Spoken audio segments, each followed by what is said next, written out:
soma. Kila ukiwaza kule nyumbani, nyumba tu yenye magodoro yako mawili, afikiria mama mjamzito. Mdogo wako azwa wapi? Sasa 2010 mwezi wa 7 namaliza chuo kikuu cha Dar es Salaam. Mwezi wa 10 nachaguliwa kuwa diwani kata ya Ubungo. Baba yangu hajawahi kuwa TANU wala CCM. Mama yangu hajawahi kuwa TANU wala CCM na serikali haijui. Ukienda kule Ubungo external watakwambia huyu mama yake ni mtoto wa Matubuke, mama muza chibuku tu hapa mtaani.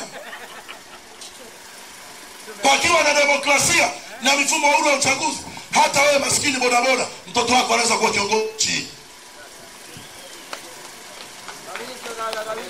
Tumesimama hapa si kwa sababu tumeshiba au tuna njaa. Mimi nimekuwa meya Kinondoni, mtoto wa maskini. Nimekuwa meya Ubungo, mtoto wa maskini. Sina baba CCM, sina baba TANU. Lakini wananchi wakikaa kumsikiliza kiongozi mwenye maono wa kuwasaidia, wanasema huyu tunaenda naye. Na wauliza nyinyi, kwa mfumo huu wa uchaguzi wa CCM, inawezekana vipi watoto wetu wakachaguliwa kwa viongozi?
Watuambie Chadema kupata tume huru. Chadema tuko tayari.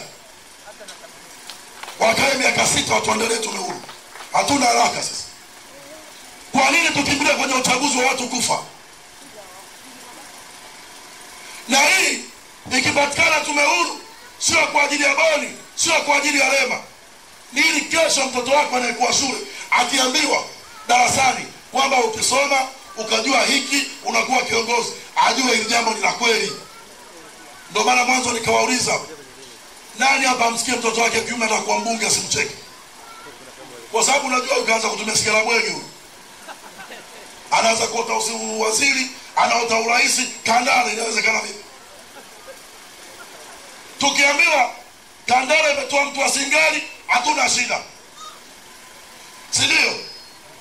Imetoa jambazi, hatuna shida. Lakini Tandale haiwezi kutoa mbunge na rais. Kwa nini? Tumekuja na mchakato wa no reform no election. Na ndugu zangu wa Tandale, napomalizia sijui baki dakika ngapi? Na dakika ngapi? Na dakika moja. Napomalizia ili nimwite Lema nisile muda wake. Kuna ugonjwa wa akili unaitwa Stockholm syndrome. Naweza ukaingia kwenye simu yako ukautafuta. Ni ugonjwa wa akili unaitwa Stockholm syndrome. Asili yake ni Sweden. Pana benki iliibiwa na wafanyakazi wa benki walitekwa. Wakakaa ndani ya jengo la benki kwa siku 4. Majambazi walikokamatwa, waliotekwa ndio wakawa wanachangisha hela kuweka wakili kuwasaidia majambazi. Wazungu wasema upendo gani? Wakasema usio upendo. Huu ni ugonjwa wa akili. Na tangu siku hiyo mwaka 78 wakasema kuna ugonjwa wa akili unaitwa Stockholm syndrome. Na baadhi yetu wanaugua. Una maisha magumu lakini bado unaipenda CCM. Unauma umwe. Nyumba na kuanguka imekaa, umeiegesha na mti, inauliza niue nisiue. Mungu anasema msubiri wewe kidogo asife. Acha aone siku mbili tatu. Lakini nje kuna kibendera cha CCM kinapepea.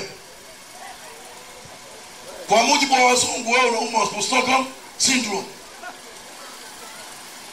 Tangu mwaka 78 ugonjwa huo unajulikana. Kwamba inawezekana vipi kumpenda anayekutesa. Sasa leo hii tuulizane, inawezekana vipi Tandale tukawa CCM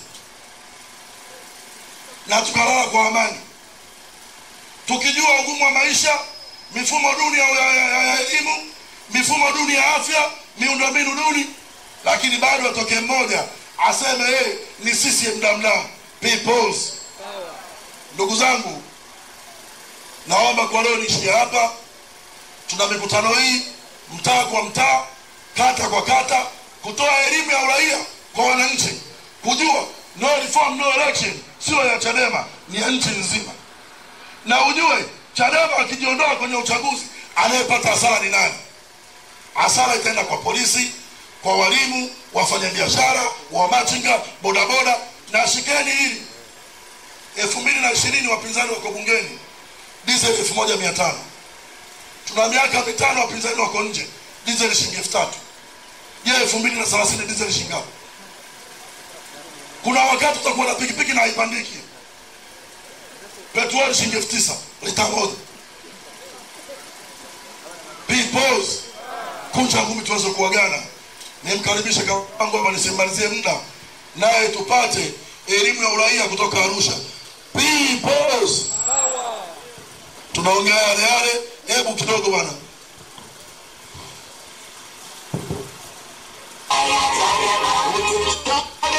Hebu Tandale nyosha mkono bwana, hiyo haitoshi hiyo. Hii tabia kuja mkutanoni mnamogopa mjumbe wa CCM ya kishamba. Mtu mwenyewe tunayemhofia hata mkiganjani hajai. Hebu jiachie, kunja ngumi, zungusha. Kumbuka matatizo yako afu sema anilisha anivishi. Peoples. Peoples. Namna hiyo, asante sana. Mheshimiwa Lema, karibu sana. Tandale Peoples.